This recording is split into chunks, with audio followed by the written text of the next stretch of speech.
Salam, hər vaxtınız xeyirli olsun. Hörmətli dövlət qulluğuna, vergi orqanlarına və digər işə qəbul imtahanlarına hazırlaşan namizədlər.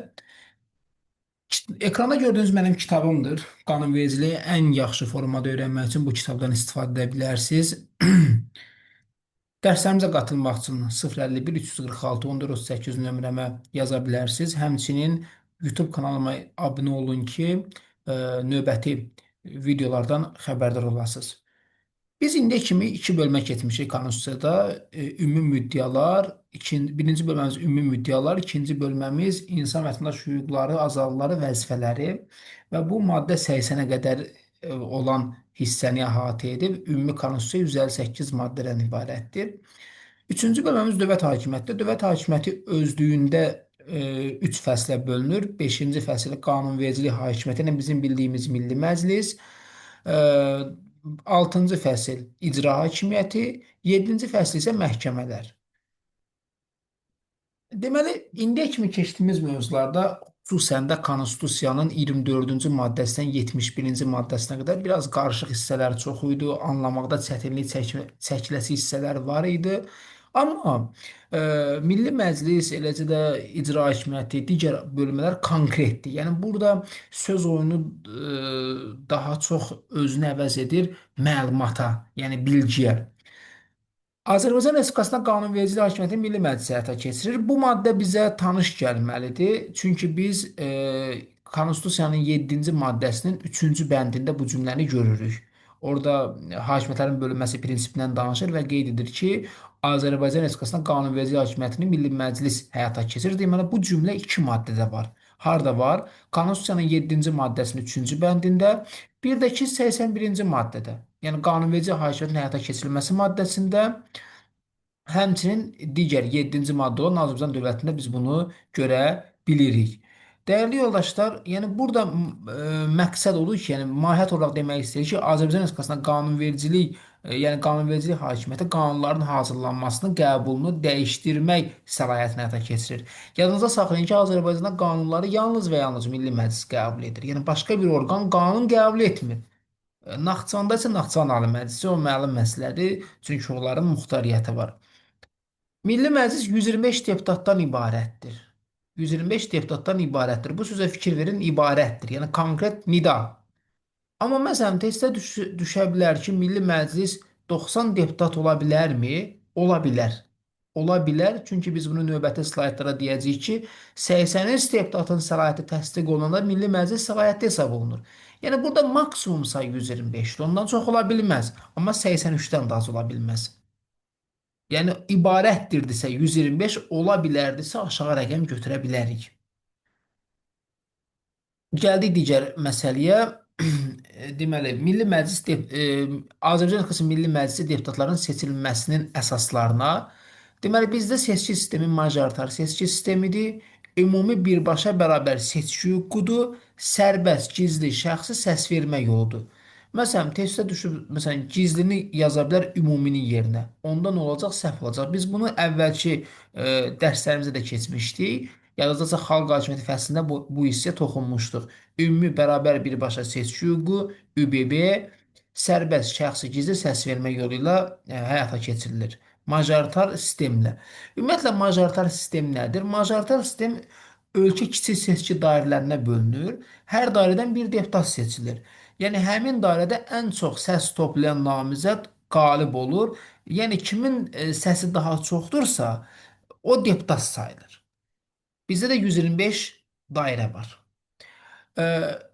Yoldaşlar, burada seçkilərdə belə deyim, iştirakla bağlı, yəni burada yazılıb ümumi seçki hüququ. Ümumi seçki hüququ o deməkdir ki, seçki yaşına çatan bütün vətəndaşlar qanunda göstərilən məhdudiyyətlər istisna olmaqla seçkidə iştirak edə bilər. Yəni seçki hamı üçündür. Qanunda göstərilən məsələn məhdudiyyət odur ki, yaş məhdudiyyəti məsələn 18 yaş tamam olmalı ki, seçkidə iştirak etməlidir. Və yaxud da məhkəmə əgər onun fəaliyyət qabiliyyətsizliyini təsdiq eləyibsə, o artıq seçkidə iştirak edə bilməz. Ona görə bax məhdudiyyətlər var. Bərabər seçki hüququdur ki, hər seçicinin bir səsi var və bütün səslər eyni dəyərə malikdir. Heç kimin səsi başqasının səsindən üstün sayılmır. Mənim səsim 1, sənin səsin 2 və yaxud da 3 sayıla bilməz. Birbaşa seçki hüququ nədir? Birbaşa odur ki, yəni vasitəçi olmadan namizəd özü səs verir. Başqasının əvəzinə və yaxud da nümayəndəsi vasitəsilə səs verə bilməz. Deyəməz ki, qonşu seçki gedirsə, mənim də əvəzimdə, hə, məsələn, vəliyə səs ver. Belə şey yoxdur. Ə, Sərbəst səs vermə odur ki, seçici, yəni seçən şəxs heç bir təzyiq, məcburiyyət və ya yönləndirmə olmadan öz iradəsi ilə səs verir və kimi seçəcəyini yalnız özü müəyyən edir ki, məsələn, mən kimi seçməliyəm. Ə, Yəni başqasının əvəzinə səs vermək, bir neçə adam üçün bülleten doldurmaq qadağandır. E, Yoldaşlar, burada isə belə deyim də, əlavə olaraq biz seçki hüququndan danışdıq. Sərbəst səs vermə odur ki, yəni bayaq dediyim kimi məcburiyyət yoxdur, təzyiq yoxdur və siz səsvermədə iştirak edirsiniz. Gizli yəqin ki, seçkidə iştirak eləmisiniz, bülletin, yəni bülleteni alırsınız və siz kabinəyə daxil olursunuz. Kimə səs verdiyinizi heç kim bilmir. Düzdürmü? Bu gizlidir.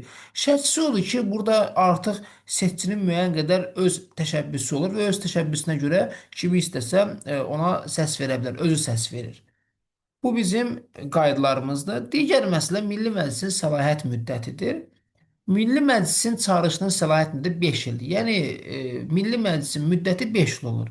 Əgər müharibə şəraitidirsə, hərbi əməliyyatlar aparılırsa və bu əməliyyat Milli Məclisə seçkilərin keçirilməsini mümkün eləmirsə, onda Milli Məclisin müddəti 5 ildən çox ola bilər, uzadıla bilər. Çünki belə deyək, ölkədə seçki ab-havası deyil, müharibə ab-havasıdır, torpaq ab-havasıdır.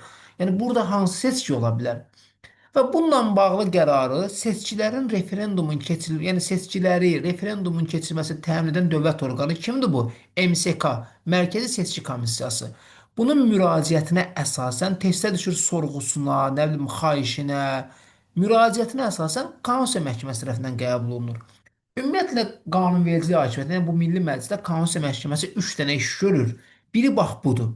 Deməli nə oldu? Müharibədir, seçkiyə keçən mümkün deyil. Bununla bağlı seçkiləri keçirən orqan qərar qəbul edir və müraciət edir Konstitusiya, deməli müraciət edir Konstitusiya Məhkəməsinə. Konstitusiya Məhkəməsi qərar qəbul edir ki, hə, seçkilər belə deyim də uzadılsın. Yəni daha doğrusu qərarı MSK qəbul edir qərarı.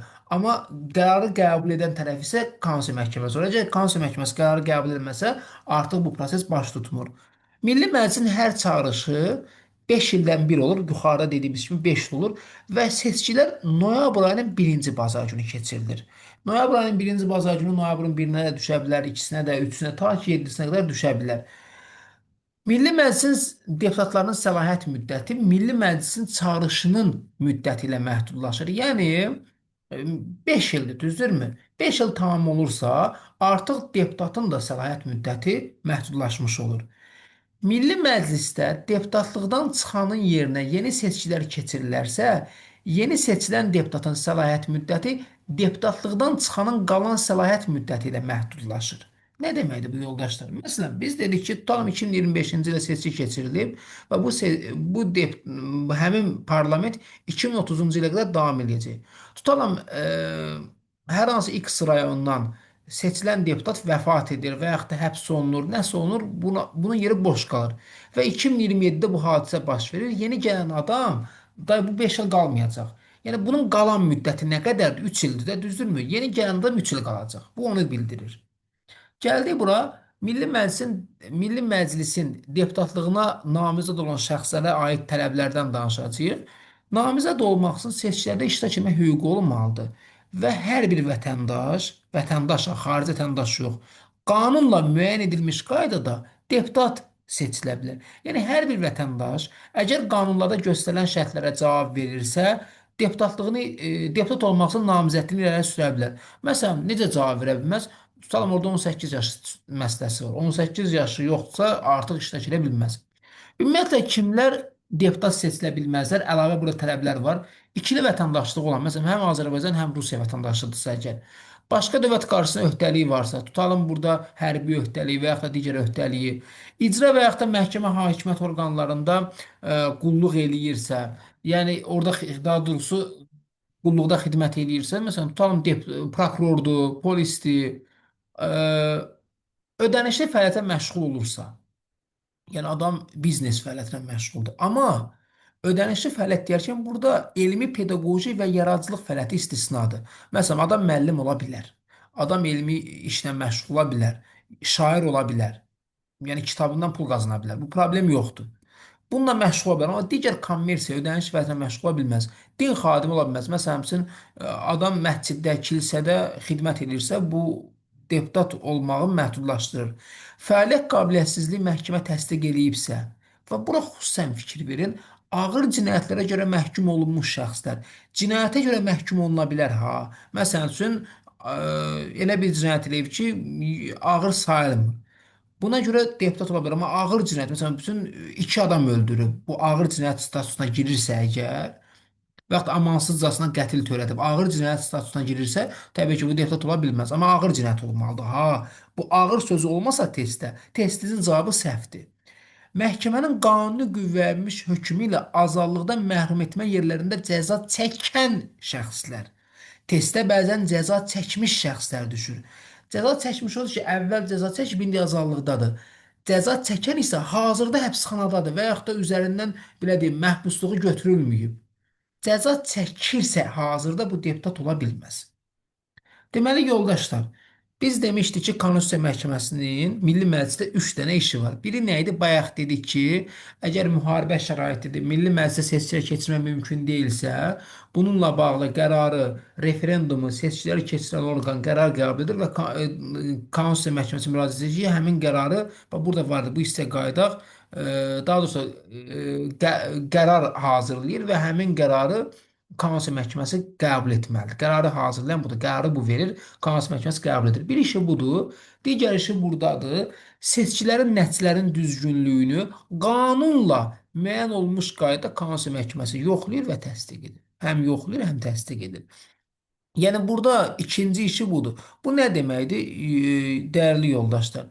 Yəni seçki keçirilir, baxmalıdır ki, qanuna uyğundurmu, uyğun deyilmi? Bu uyğunluğu başlayır Konstitusiya Məhkəməsi yoxlamağa. Hə, digər məsələ baxaq. Milli Məclisin səlahiyyətinin bitməsi məsələsi var. Bu da çox önəmli bir məsələdir. Milli Məclisin deputatlarının səlahiyyət müddəti Milli Məclisin yeni çağırışının ilk iclas günü bitir. Yəni yoldaşlar, deputatların vəzifə səlahiyyəti yalnız belə deyək, hələ davam eləyir. Yəni seçki ərəfəsində deputatın səlahiyyət müddəti davam edir. Düzdür, qanun qəbul edə bilməz, digər məsələlərə baxa bilməzlər. İndi təcili məsələlər yoxdursa, yeni çağırış ki gəlir, yeni seçkilər keçirilir. İlk iclas günü gəlirlər, yeni seçilərə parlamenti. Onda köhnənin səlahiyyət müddəti tamamilə bitir. Tamamilə bitir. Burada tezdə çaşdırılacaq bir məqam var. Deməli, deputatın səlahiyyət müddəti yeni çağırışın ilk iclas günü bitir. Deməli, gün varsa bitmək var. Bir də burada məhdudlaşmalar var idi axı, yadınızdadır. Milli Məclisin səlahiyyət müddəti nə vaxt məhdudlaşır? Milli Məclisin çağırışdan səlahiyyət müddəti ilə. Müddət varsa məhdudlaşmadır, gün varsa bitmədir. Bax, buna fikir verin. Milli Məclisin deputatlıqdan çıxanların yerinə seçkilər Milli Məclisin səlahiyyət müddətinin bitməsindən 120 gündən az müddət qalarsa keçirilmir. Bayaq yadınızdasa mən qeyd elədim ki, e, hətta misal çəkdim. Bax burada dedim ki, əgər 2025-də parlament seçkiləri keçirilirsə, bu 2030-a qədər davam edəcək, amma 2027-də X rayonun deputatı çıxırsa, onun yerinə seçilən deputatın müddəti 3 gün olacaq. Amma burada qeyd eləyəcəyik ki, əgər ümumi parlament seçkilərinin keçirilməsinə 120 gündən az müddət qalarsa, həmin o boş yerə seçki keçirilməyəcək. Milli Məclisin 83 deputatının səlahiyyəti təsdiq olunduqda səlahiyyətlidir. İlk cümlə nə idi? Milli Məclis 125 deputatdan ibarətdir. Mən dedim, ola bilər düşsə testdə, məsələn, ibarətdir yox, ola bilər düşsə 83 daxil olmaqla 83-dən yuxarı olan bütün say ola bilər hissəsinə daxil edilə bilər. Gəldik bura Milli Məclisin sessiyaları. Normalda Milli Məclisdə 2 növbəti sessiya olur. Yaz və payız sessiyası olur, dəyərli yoldaşlar. 83 deputatın səyahəti təsdiq olunandan sonra Milli Məclisin ilk iclas günü həmin gündən başlayaraq bir həftədən gec olmayaraq çağırılır. Yəni yeni seçilənlər Milli Məclisə çağırırlar. Əgər seçkilərdən sonra seçkilər nə vaxt keçirildi? Noyabrın ilk bazar günü, yəni birinci bazar günü. Noyabrın birinci bazar günü. Noyabrın 1-ci bazar günü seçkilər keçirilib. Əgər martın 10-na qədər 83 deputatın səlahiyyəti təsdiq edilməzsə, Milli Məclisin ilk iclasının keçirilmə vaxtını Konstitusiya Məhkəməsi müəyyən edir. Bu da Konstitusiya Məhkəməsinin Milli Məclisdə gördüyü son işdir. Bir də təkrarlayaq, hansı işləri görür? Əgər müharibədir, seçkiyə keçmək mümkün deyilsə, bununla bağlı qərar hazırlayır. Seçkiyə referendum keçirən orqan göndərir ki, Konstitusiya Məhkəməsi o qərarı qəbul eləsin. Düzdürmü? Bir işi bu oldu. Yəni qərarı kim qəbul edir? Konstitusiya Məhkəməsi. İkinci işi, seçkilər keçirilir. Seçkilərin nəticələrinin düzgünlüyünü qanunla müəyyən edilmiş qaydada Konstitusiya Məhkəməsi yoxlayır və təsdiq edir. İkinci işi budur. Üçüncü işi də budur. Əgər martın 10-na qədər 83 deputatın səlahiyyəti təsdiq edilməzsə, onda ilk iclasın keçirmə vaxtını Konstitusiya Məhkəməsi müəyyən edir. Bəs necə ola bilər bu 80 125-dən az olur? Ola bilər bəzi dairələrdə seçki saxta keçirilsin, nəticələr ləğv olunsun, yəni nəsə müəyyən məsələlərdən ola bilər, amma 83-dən az deputat olmamalıdır. Olsa əgər artıq mart ayının 10-na qədər proses belə davam eləsə, onda Konstitusiya Məhkəməsi müəyyən edir ki, çünki martın 10-na qədər də o baş qalan yerlərə bir də seçki keçirilir. Hə, görəcəklər ki, belə deyək, martın 10-na qədər olmadı, mümkün olmadı. Onda Konstitusiya Məhkəməsi müəyyən edir ki, ilk iclas günü nə vaxt olsun. Dedik ki, Milli Məclisdə iki sessiya olur, düzdürmü? Yaz və payız sessiyası. Amma növbədənkənar sessiya da ola bilər. Milli Məclisin sədri prezident və ya, yəni ikisindən biri və ya 42 deputatın tələbi əsasında növbədənkənar sessiyanı çağırır. İndi qulaq asın. Növbədənkənar sessiyanı kim çağırdı? Milli Məclisin sədri çağırdı. Sədr. Nə vaxt çağırdı? Ya prezident, ya da azı 42 deputat tələb eləyərsə. Deməli, prezident də tələb eləyə bilər, 42 deputat da tələb eləyə bilər. Bəzən testdə belə düşür. Azərbaycan Respublikasının Milli Məclisinin sədri bura vergül atır. Güya üçündən biri. Amma yox, çağıran sədrdir. Amma hansı halda çağırır? Ya prezident, ya 42 deputat tələb eləyərsə. Yəni sədr çağırır, amma prezidentin və ya ən azı 42 deputatın tələbi əsasında. Bəs bu növbədənkənar sessiyanın gündəliyini kim müəyyən edir? Onu kim çağırmasını tələb edibsə o müəyyən edir. Ya prezident müəyyən edir, ya da azı 42 deputat. Nə vaxt sessiya öz işini bitirir, növbədənkənar sessiya? Həmin gündəlikdəki məsələlərə baxılandan sonra. Milli Məclisin sessiyaları adətən açıq keçirilir, amma qapalı da keçirilə bilər. Nə vaxt? Ya azı 83 deputat tələb eləyərsə, ya da prezident təklif eləyərsə. Aha, sessiyanın qapalı keçirilməsini prezident təklif edə bilər, tələb edə bilməz. Tələbi kim edə bilər? Azı 83 deputat. Amma bir yuxarıya baxın. Növbədənkənar sessiyada isə hər ikisi tələb eləyir. Həm prezident, həm azı 42 deputat. Amma sessiyanın qapalı keçirilməsini prezident təklif edir ancaq. Yoldaşlar, Milli Məclisin deputatlıqdan məhrum etmə və Milli Məclisin deputatların səlahiyyətinin itirilməsi məsələsi də tezdə düşən mövzulardan da elə biri budur, önəmli məsələlərdir. Deməli, bu gördüyünüz 7 halda deputat mandatdan məhrum olur. Yəni deputat olmur artıq, deputatlıqdan çıxarılır. Nə vaxt? Məlum olub ki, seçkilər zamanı səslər düzgün hesab olunmayıb. Məsələn, Vəlinin yerinə əlini qoyublar. Saxtakarlıq olub. Həmin şəxs vətəndaşlıqdan çıxıb, məsələn, deputatlı girib vətəndaşlıqdan çıxıb və ya da başqa ölkənin vətəndaşlığı qəbul edib. Axı biz demişdik axı olmaz axı. Vətəndaşlıqdan çıxsa, ikili vətəndaşlıq olsa o deputat ola bilməz. Çünki demişdik, vətəndaş olan hər bir, yəni vətəndaş deputat ola bilər. İkili vətəndaşlıq varsa o deputat ola bilməz. Cinayət törədib və məhkəmənin qanuni qüvvənmiş hökmü varsa bundan bağlı. Qulaq asın. Sizi testdə burada çaşdıracaqlar. Bax bu hissəni düşməsə, məsələn yazıb cinayət törətdikdə biz nə demişdik təqsirçilik prezumpsiyasında? Demişdik ki, məhkəmə hökmü yoxdursa, şəxs təqsirli bilinmir. Yəni hökm olmalıdır. Tək testdə cinayət törətdikdə düşsə, bu səhvdir. Bu tam düşməlidir. Cinayət törətdikdə və bu cinayətlə bağlı məhkəmənin qanuni qüvvənmiş hökmü olduqda, baxın, burada qərar yaza bilər, qərardat yaza bilər. Cinayət işində hökm çıxarırlar. Yəni hökm olmalıdır. Dövlət orqanında vəzifə tutanında, dediyim kimi, məsələn, prokuror olsa, nə bilim, başqa bir vəzifə, yəni də ümumiyyətlə dövlət qulluqçusu kimi işləsə və s. din xadimi olsa, sahibkarlıq, kommersiya, başqa ödənişli fəaliyyətlə məşğul olsa, bu olmaz. Təbii ki, elmi, pedaqoji, yaradıcılıq fəaliyyət istisnadır. Yəni o deputat olmağa qoyulan qadağa ki var ha, onları sadalayır. Özü imtina etdi ki, deyir ki, mən niyə eləmə deputatlığa gedib çöldə biznesindən məsələn ayda 30 min qazanıram da özü imtina edir. Bu Konstitusiyanın 93-cü maddəsinin 3-cü hissəsinin tələbini pozduqda testdə belə də düşə bilər və yaxud da 93-cü maddənin 3-cü hissəsi düşə bilər. Gəlin baxaq görək nədir bu 93-cü maddə. Aha, 93-cü maddənin 3-cü hissəsi odur ki, Azərbaycan Respublikası Milli Məclisinin deputatları səsvermə hüququnu şəxsən həyata keçirir. Yəni qanuna, qərara səs verən də özü o belə deyək düyməni sıxmalıdır. Da deməli deyil ki, "Ay, mən gələ bilməyəcəm işə, Vəli müəllim, düyməni sən sıxarsan yerimə." Elə şey yoxdur. O tələbi də pozduqda, sonra deputat üçün qanunla müəyyən edilmiş etik davranış qaydalarını pozduqda yox, kobud surətdə pozduqda. Bax bu hissə xüsusi diqqət eləyir. Dəyərli yoldaşlar, digər bir məsələyə baxaq. Ümid edirəm səs yazan yazır, bir dənə nəzarət eləyək. Hə, yazır. Səs yazan yazır. Mandatı itirmək o deməkdir ki, sən artıq deputat deyilsən.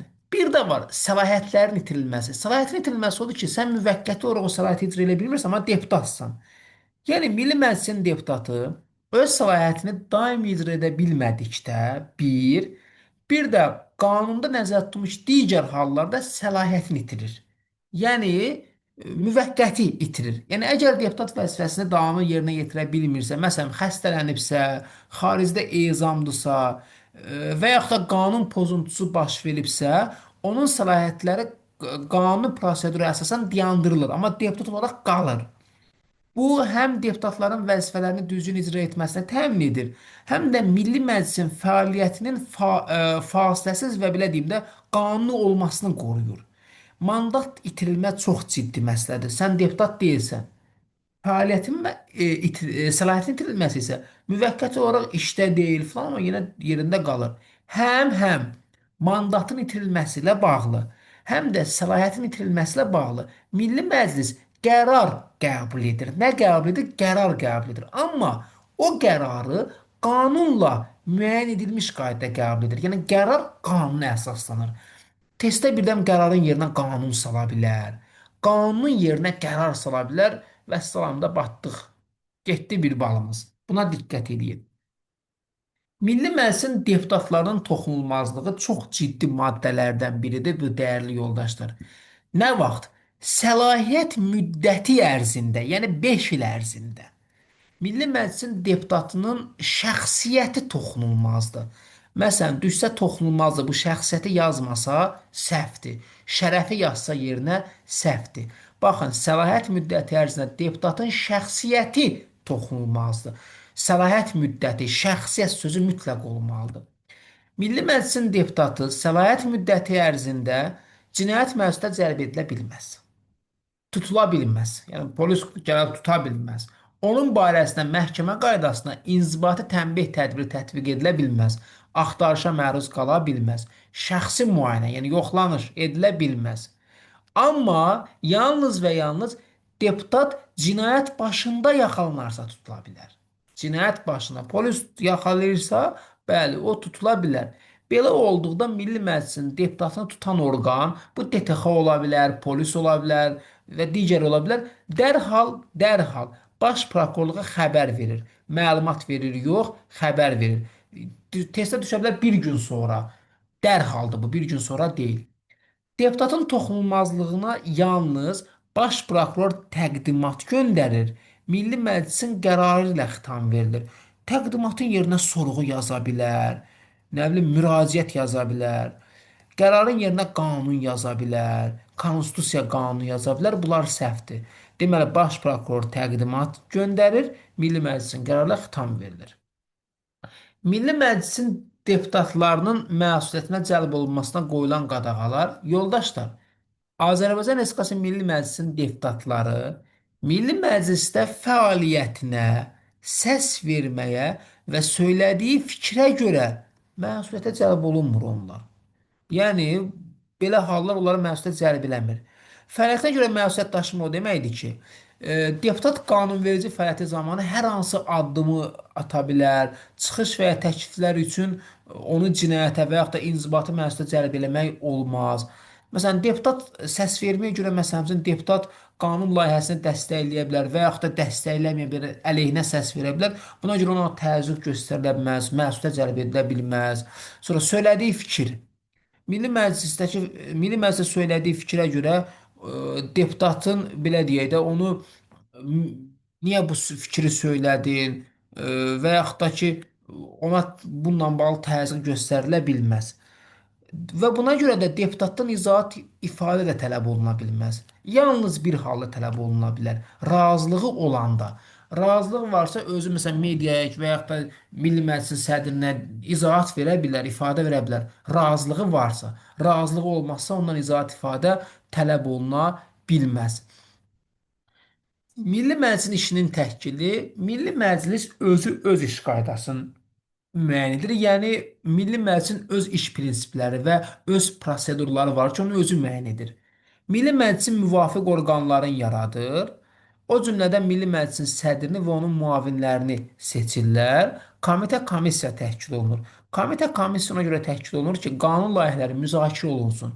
Digər məsələn komissiyası var, məsələn komitələr var, ailə, qadın, uşaqla bağlı, iqtisadiyyatla bağlı, hüquq siyasətlə bağlı və s. Hesablama palatasında Milli Məclis yaradır.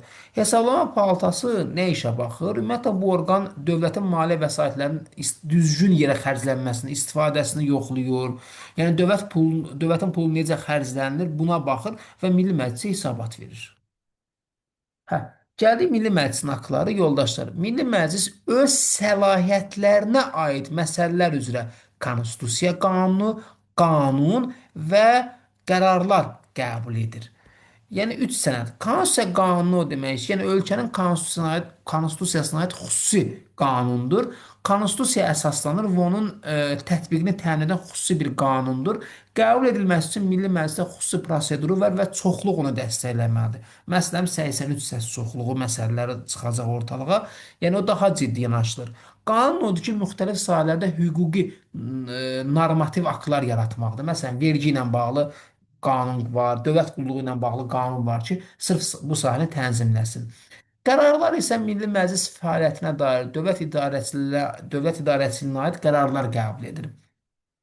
Bax, bu konstitusiya qanunları, qanun və qərarlar, yoldaşlar, konstitusiya ilə nəzərdə tutulmuş qaydada qəbul oluna bilər. Yəni, burada məqsəd budur ki, parlament öz başına, öz bildiyi kimi istədiyi qaydada qanun qəbul edən belə bir şey yoxdur. Və hər bir akt yalnız konstitusiyada göstərilən prosedura əsaslanmalıdır. Öz başına olmamalıdır. Sonra Milli Məclisin bayaq dedik bu Milli Məclisin haqlarındadır. Bu deputat səs vermə hüququ şəxsən həyata keçirir. Yəni yoldaşlar, hətta bu bənd pozulsa o mandatdan məhrum olunur. Şəxsən həyata keçirmə odur ki, heç kim deputatın yerinə səs verə bilməz. Mən gəlmədim, Vəli müəllim, mənim üçün düyməni basarsan da, bu kimi fikir qəti qadağandır. Yəni deputatın şəxsi səsi onun şəxsi iradəsini ifadə edir. Yəni deputat müstəqil qərar verir, başqasının göstərişinə səs verə bilməz. Əgər deputat gecikibsə, onun əvəzinə heç kim səs verə bilməz. Yəni o səs boş sayılacaq və iclasın legitimliyi üçün tələb olunan səs sayı yalnız real iştirakçı kimlər ki, məsələn 120 deputat iştirak edirsə, onların səsi əsasında formalaşacaq. Və buna görə nə deyir? Qanunlarda və Milli Məclisin qərarlarında icra hakimiyyəti və məhkəmə orqanlarına konkret tapşırıq nəzərdə tutula bilməz. Yadınızdadır biz Azərbaycan dövləti maddəsini keçəndə 7-ci maddədə sonuncu bəndə demişdik ki, ümumiyyətlə burada qanunverici, icra və məhkəmə hakimiyyəti orqanları qarışıq fəaliyyət göstərir. Onlar bir-birinin işinə qarışmır. Belə bir söz demişdik. Bu da budur. Yəni Milli Məclis hansısa dövlət qurumuna filan adamı işdən çıxar, filan qərarı ver, filan şəxsi mühakimə et kimi birbaşa əmrlər yaza bilməz.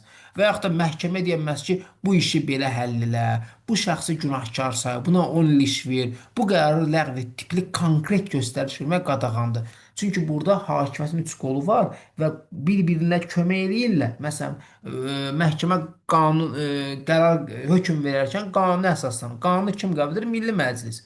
Yəni bunlar bir qarışıq fəaliyyətləri var, amma bir-birinin işinə qarışa bilməzlər. Yoldaşlar, bu önəmli maddədir. Ən çox testə düşən maddədir. 94 və 95-i birlikdə izah eləməyə çalışacağam. 94 Milli Məclisin müəyyən etdiyi ümumi qaydadır. Əgər ümumi qayda varsa, ümumi qayda yalnız qanun qəbul edir. Ümumi qaydadırsa, yox. Həll etdiyi məsələdirsə, qanun və qərar qəbul edir. Qanun və qərar. Nə oldu? Ümumi qaydadırsa, yalnız qanun, digərsə qərar. 27 qanun qəbul edir. Bunları çalışın yadda saxlayın. Məsələn, tutalım dövlət təltifləri düşə bilər, dövlət mükafatları testə düşə bilər. Səhvdir. Fiziki və hüquqi şəxslərin statusu fiziki və vəzifəli şəxs düşsə səhvdir. Və yaxud da ki, dövlət qulluğu düşə bilər, dövlət idarəçiliyi məsələn səhvdir. Təhlükəsizliyin əsasları və yaxud da düşə bilər ki, diplomatiyanın əsasları səhvdir. Məsələn, tutalım bank işi, mühasibə, sığorta məsələn, tutalım vergi düşsə səhvdir. Yəni bu məsələlərdə diqqətli olmaq lazımdır. Bir də fikir verin, ümumi qaydaların sözü bir növ xəbər şəkilçisi yoxdur. Sanki adlıq cümləyə oxşayır. Fikir verin. Məsələn, tutalım beynəlxalq müqavilənin təsdiqi və ləğv edilməsi yazılmayıb. Sanki belə sonu i-lərlə bitir və yaxud da son samitlərlə bitir. Fikir verirsiniz. Yəni konkret olaraq ya biz samitlər görürük, düzdür, ya da ki belə deyim də konkret adlı hallı sözlər görürük. Bax buna fikir verin. Bu üç dənə qanun var ha. Bunlar minimum 83 səs çoxluğu iləndir. Qalanları 63 səs çoxluğu iləndir. Demək, prezident seçkiləri, Milli Məclisə seçkilər, deputatların statusu, bir də referendum. Bax bunlar üç dənələr. Niyə bu üç dənələr? Bunlar dövlətin siyasi sisteminə birbaşa müəyyən təsirləri var və ən həssas qanunlar hesab olunur. Yəni ona görə də adi çoxluq yox, yəni 63 çoxluq yox, 83 deputatın lehinə, yəni xeyrinə səs verməsi şərt hesab olunur. Yəni 125 deputatın ən azı 83-ü buna hə deməlidir. Niyə belə fərq var? Çünki seçkilərdir, məsələn, prezident seçkiləri, milli məclis seçkilərdir, deputatların statusudur, referendumdur. Bunlar dövlətin bir növ siyasi arxitekturasını dəyişir. Çox vacib sahədir. Burada parlamentin daha geniş razılığı tələb olunur. 83 səsdən söhbət gedir. Və burada görün nə deyir? Bu sözü eyni ilə 95-ci maddədə deyəcək. Bax bu hissədə, bax görürsüz bu hissəni. Bilməm bu xətt tutub görünür yoxsa bunu çəkim yuxarı. Deyir bu maddənin birinci hissəsi. Birinci hissə haradır? 27-yə qədər olan hissə. Birinci hissəsinə konstitusiya qanunu ilə əlavə edilə bilər. Qeyd edeyim ki, Milli Məclisin həll etdiyi məsələlərdə 20 məsələdir. 20 məsələ var, həll etdiyi məsələdir. Orada da sonda bu cümlə yazılıb. Elə ikisini bir yerdə deyim ki, yəni biləsiniz. Yəni nə demək istəyir? Bu maddənin birinci hissəsinə konstitusiya qanunu ilə əlavə oluna bilər. Yəni yoldaşlar, siyahıya yeni sahə əlavə eləmək olar. Məsələn, vergini bəlkə də gətirib əlavə elədilər. Misal üçün deyirəm, ha. Əlavə elədilər yeni bir sahə. Mövzu siyahı genişləndirilə bilər, amma bu adi qanunla mümkün deyil. Mütləq konstitusiya qanunu qəbul olunmalıdır və bu daha ciddi səs çoxluğu tələb etməlidir. Nə üçün? Yəni nəyə görə bu lazımdır? Bu qayda siyahını daş kimi dəyişməz eləmir. Yəni dövlət inkişaf etdikcə xidmət sahələri artır. Məsələn, rəqəmsal təhlükəsizlik yaranıb, biotexnologiya var, süni intellektin hüquqi statusu var, kosmik fəaliyyət var. Bununla bağlı qanun qəbul edə bilməz. Dövlət inkişaf edir axı. Ola bilər. Bu kimi yeni sahələr ortaya çıxa bilər. Onda Milli Məclis bu siyahıya yeni ümumi qayda, yeni ümumi istiqamət əlavə edə bilər. Amma bunun üçün ciddi hüquqi sənəd lazımdır. Konstitusiya qanunu lazımdır. Bunu demək istəyir. Dedik ki, həll etdiyi məsələlərdə qanun və qərar qəbul edir. İlk 5 məsələ var. Ha, Milli Məclisin işinin təşkilidir. Sonra prezidentin təqdimatı ilə diplomatik nümayəndələrin təsis edilməsidir. İnzibati ərazi bölgüsüdür. Dövlətlərarası və Azərbaycan Respublikasının qanunlarından fərqli qaydada nəzərə tutulan hökumətlərarası müqavilələrin təsdiqidir, ləğvidir. Prezidentin təqdimatına əsasən Azərbaycan Respublikasının dövlət büdcəsinin təsdiq edilməsi və onun icrasına nəzarət və bunlar 5 dənəsi qanundur. Qalan 15-i qərardır. 5-i qanun, qalan 15-i qərardır, yoldaşlar. Baxın burada baxın bu həll etdiyi məsələlər. Nədənsə hərəkət var. Məsələn, prezidentin təqdimatı hərəkətdir də görürsünüzmü? Təsis edilməsi, hərəkət var. Çoxunda hərəkət var. Müvəkkilin seçilməsi, yenə prezident təqdimatı ilə, hərbi doktrinanın təsdiqi. Amma ümumi qayda fikir verin, daha çox elə bil donmuş buz kimidir. Dövlət qulluğu, müdafiə, sonra ticarət işi, gömrük işi, donmuş dominant cümlələrdir. Amma həll etdiyi məsələ sanki bir canlılıq var, hərəkət var. Oradan da siz həll etdiyi məsələlərlə ümumi qaydanı hardasa bir ipucu ilə ayıra bilərsiniz. Dediyim budur. Bir də buna fikir verin. Yazı prezidentin təqdimatı ilə, yazar müraciəti ilə onda evimiz yıxıldı, batdıq. Aşqabad batan kimi. Və yaxud da baxın, Konstitusiya Məhkəməsinin təqdimatına əsasən, sorğusuna əsasən yaza bilər. Və yaxud da prezident təqdimatı, nə bilim, müraciəti yaza bilər. Diqqətli olun ha. Bunlar çox önəmlidir. Yəni burada biz nə isə səhv eləsək, bu bizim üçün önəmli, yəni məsələ hesab olunur. Bir də burada dediyim kimi bu yenə də deyir ki, bu maddənin birinci hissəsinə Konstitusiya qanunu əlavə edilə bilər. Bayaq izah elədiyim kimi 94-cü maddə izah elədiyim məsələdir. Bir də yoldaşlar bu hissəyə fikir verin. Bu çox önəmlidir. Bu konstitusiyada Milli Məclisin səlahiyyətlərinə aidilən digər məsələlərə, Milli Məclisin işinin təhkili ilə əlaqədar məsələlərə, Milli Məclisin münasibət bildirilməsi zəruri olan məsələlərə dair də qərarlar qəbul edə bilər. Bu hissənin izahını verməmişsiniz bir söz deyim. Biz demişdik ki, Milli Məclisin işinin təhkili nədir? O da həll etdiyi məsələdir. Əgər işinin təhkili görürsünüzsə testdə, bu qanundur. Qanun. Əgər işinin təhkili ilə əlaqədar məsələ sözün görürsünüzsə, bu məsələ sözün görürsünüzsə, bu qərardır. Qərar. İşinin təhkili ilə əlaqədar məsələ qərardır. İşinin təhkili sözü varsa bu qanundur.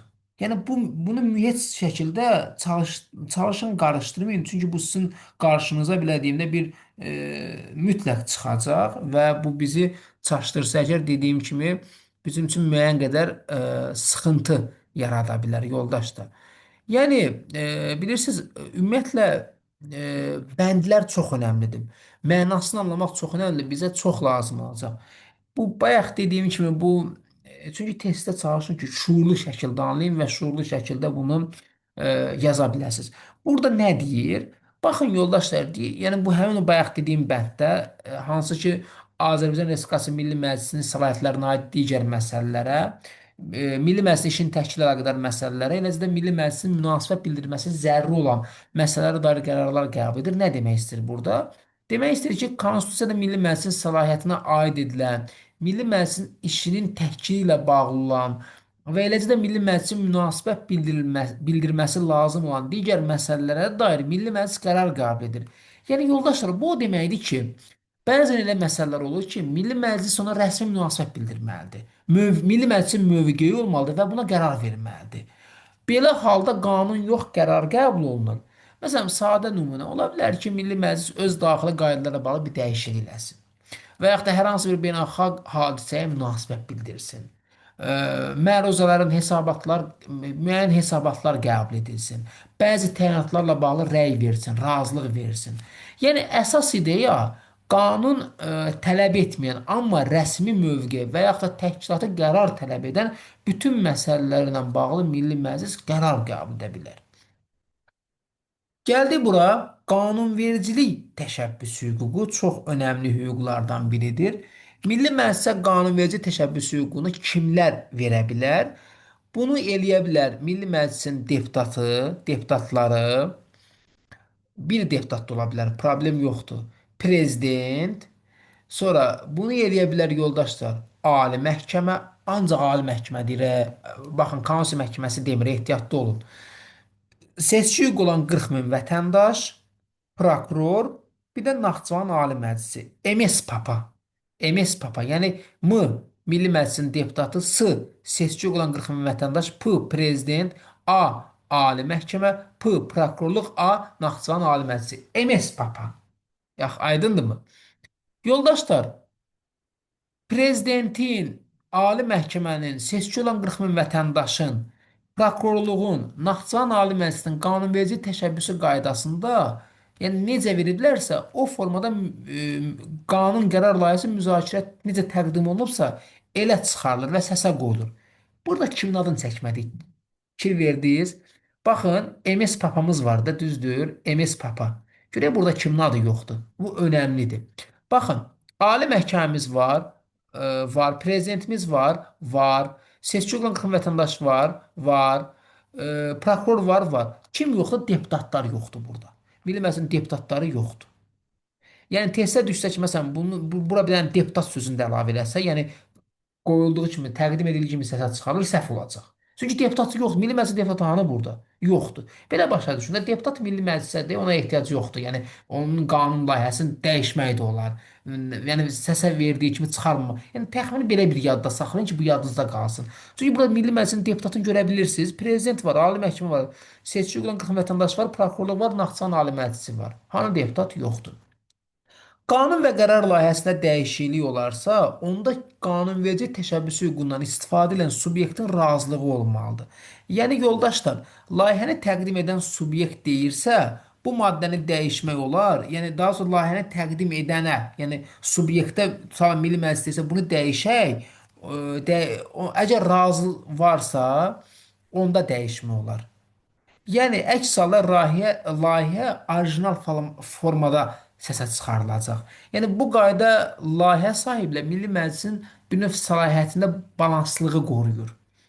Və yoldaşlar, bura fikir verin, deyir ki, qanunverici təşəbbüsü qaydasında prezidentin, Ali Məhkəmənin, seçici olan 40 min vətəndaşın, prokurorluğun, Naxçıvan Ali Məclisinin, Milli Məclisə təqdim etdiyi qanun və qərar layihəsi 2 ay ərzində səsə qoyulur. Neçə ay ərzində? 2 ay ərzində səsə qoyulur. Baxın, yenə burada şey yoxdur axı. Deputatı biz görə bilmədik. Prezident gördü, Ali Məhkəmə, 40 min vətəndaş, prokuror, Naxçıvan Ali Məclisi.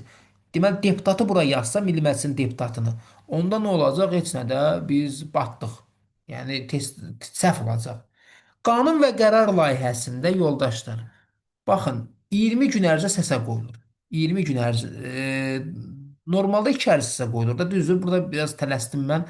Gecə saat neçədir? Allah, saata baxım, saat üzrə 5-dir. Ona görə olar ki, biraz yuxulu vaxtıma düşüb.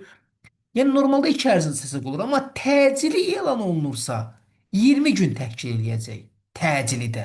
Normalda 2 ay, təcili 20. Amma təcili kim verə bilər? Papa.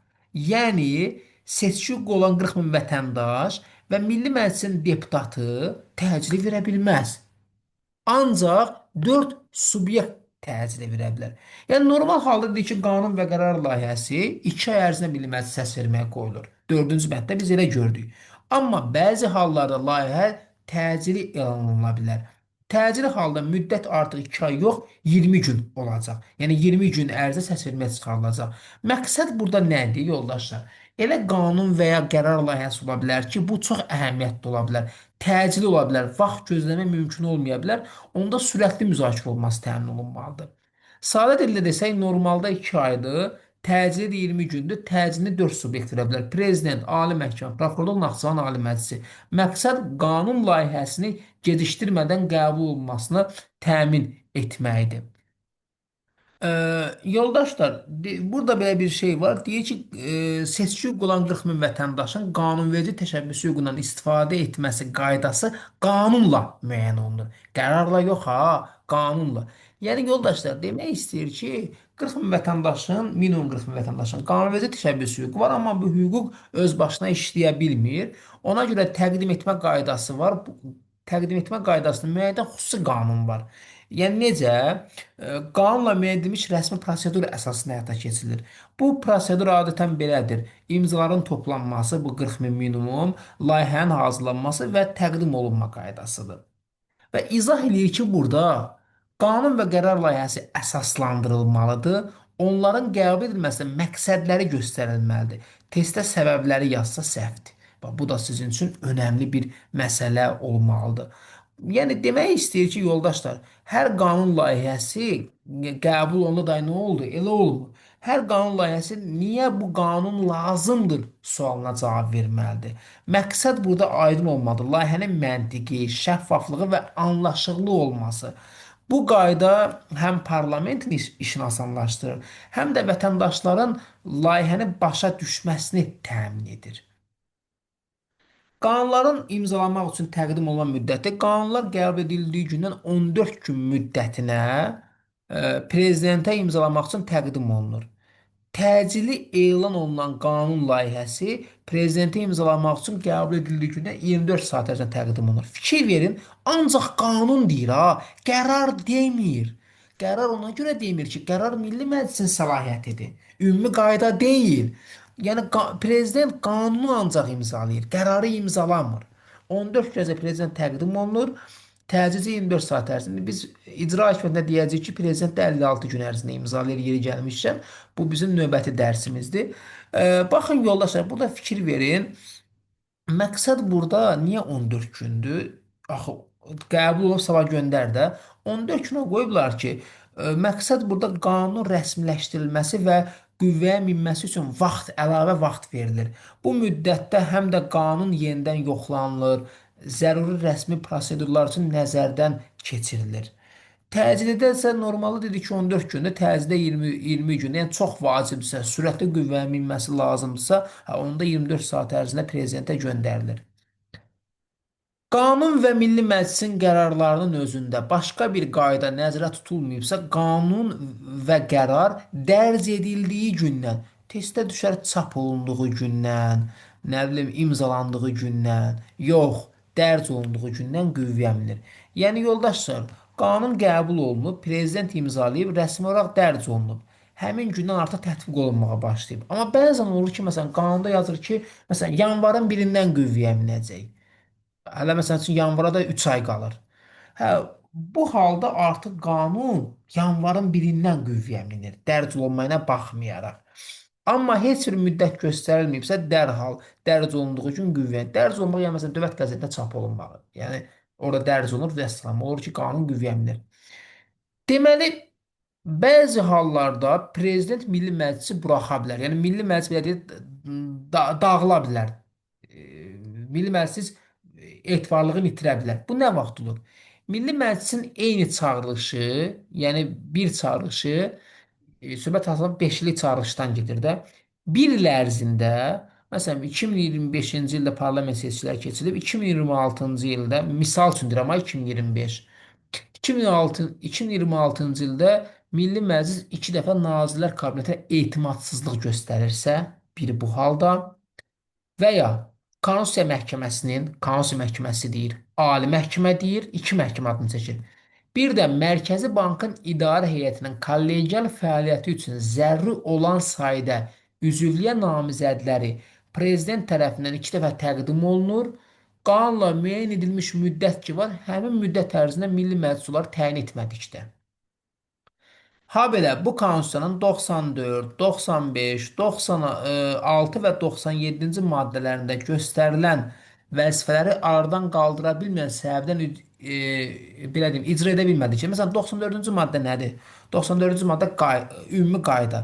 Məsələn, tutalım belə deyək də, təhlükəsizliyin əsasları barədə Milli Məclis qanun qəbul edib və həmin qanunu 14 gündə prezidentə göndərməlidir. 14 gün bitib göndərməyib. Onda Milli Məclisi buraxa bilər. Və yaxud da ki, 96-cı maddəyə fikir verin, 96-nın ancaq 2, 3, 4, 5-ci bəndi düşür. Bu həm belə düşə bilər, həm də maddələrdən cümlə sala bilər. Gəlin 96-cı maddəyə bir də qayıdaq. Baxın, 96-cı maddənin birinci bəndini demir.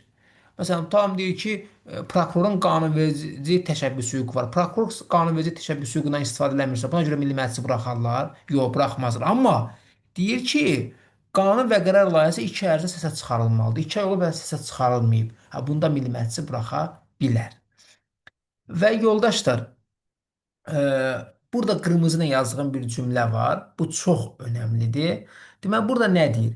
Deyir, növbədənkənar seçkilərdə seçilən Milli Məclisin çağırışının səlahiyyət müddəti 5 ildən az ola bilər. Nə vaxt? növbədənkənar seçkilərdə seçiləndə.